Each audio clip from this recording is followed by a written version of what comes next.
Hello everyone, this is Nintendo Capri Sun. Welcome now to, I hate to sound so much like, God, I'm hardly the first person to say this, okay? This is like one of the greatest games of all time. Probably my favorite game of all time. It's called Secret of Mana, for those who can't read.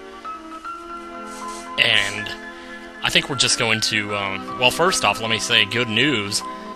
In case you couldn't tell, this is a Super Nintendo recording that doesn't have my video camera pointing at the monitor. It's actually straight up recording. So, people kept telling me try Cam Studio, but I couldn't get it to work with Vista.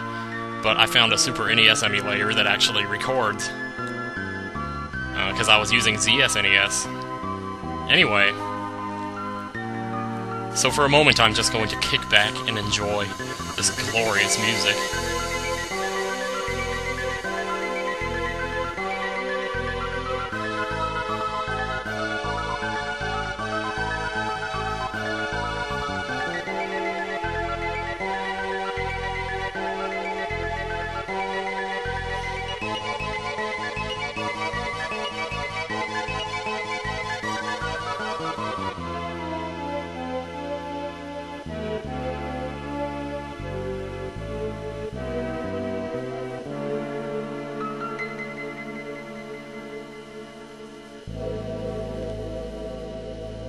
I don't know, man, that's just absolutely amazing.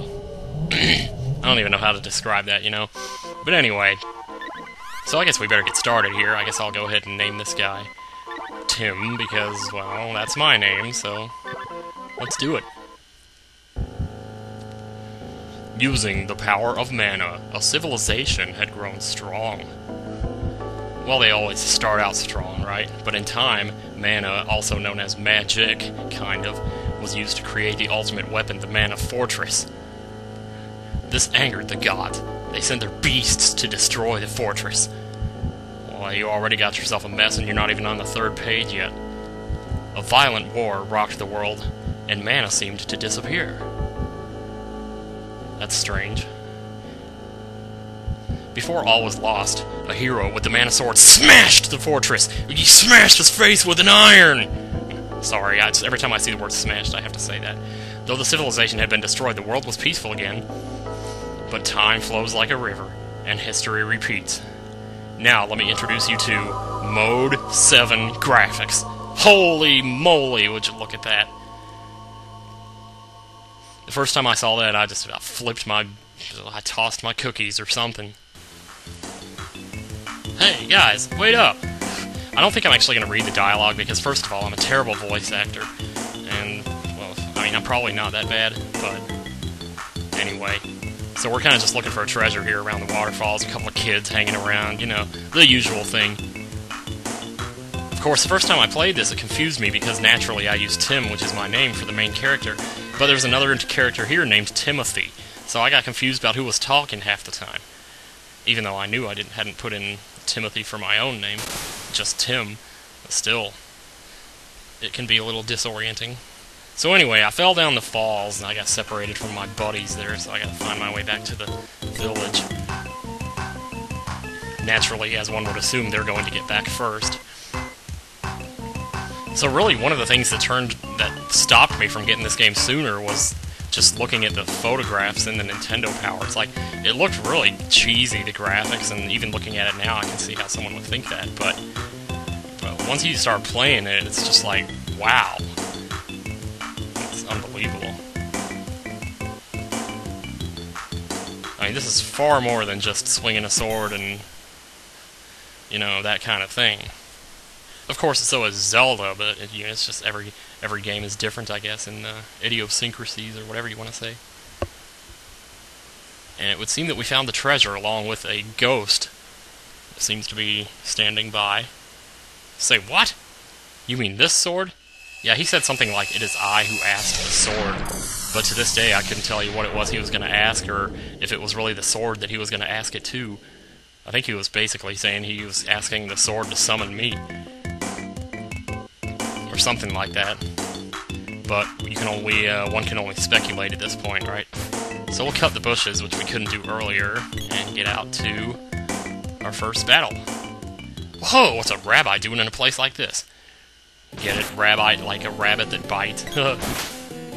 Love this music. The music in this game, I am going to be gushing and fawning non-stop about the music. You'll have to forgive me, but good God almighty. It's just real. Okay. That guy just dropped a treasure chest back there. I think I'm going to go get it.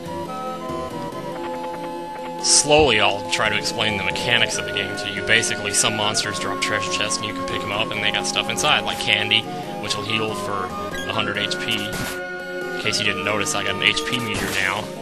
So, some treasure chests will actually have traps inside, though, so you gotta be careful.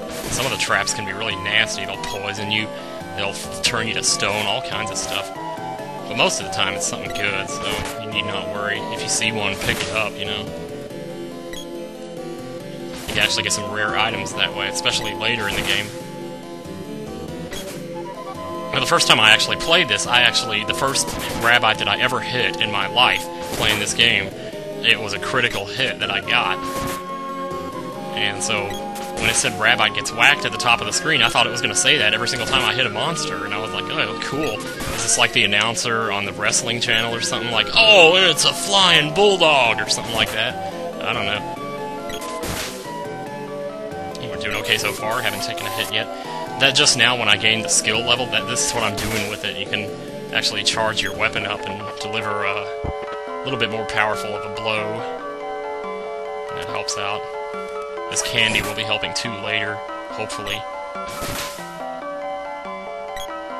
Man, I just burned my tongue on a hot dog I ate earlier. It was a cheese dog. I think I cooked it for too long, but now it's like it still feels like there's something there. Darn it, I just took a hit. Well, I knew it couldn't last forever. I mean, this is one game that I'll tell you right now, it's literally impossible to play through it without taking damage, because spells are always going to hit, and they can be spammed, and it can get really nasty. My tongue is driving me crazy, let me tell you. Anyway, we're almost back to our hometown of Podos. I always pronounced it Podos. I don't know, it could be Podos or something. All I know is the first thing I think of when I hear it is I'm sitting on the pot. Anyway, and before we go into the cutscene that's inevitably going to happen here, I'd like to get a certain piece of armor that's for sale here. Right now all I have is the overalls, as you can see. And this is my stat screen here. Down at the bottom left corner it shows how much money I have. I'm going to need 50, so... But the rabbis give 2 GP each, so it shouldn't take too long to get up to 50, so I'm just going to do that real quick here. Shouldn't take too long, I don't think.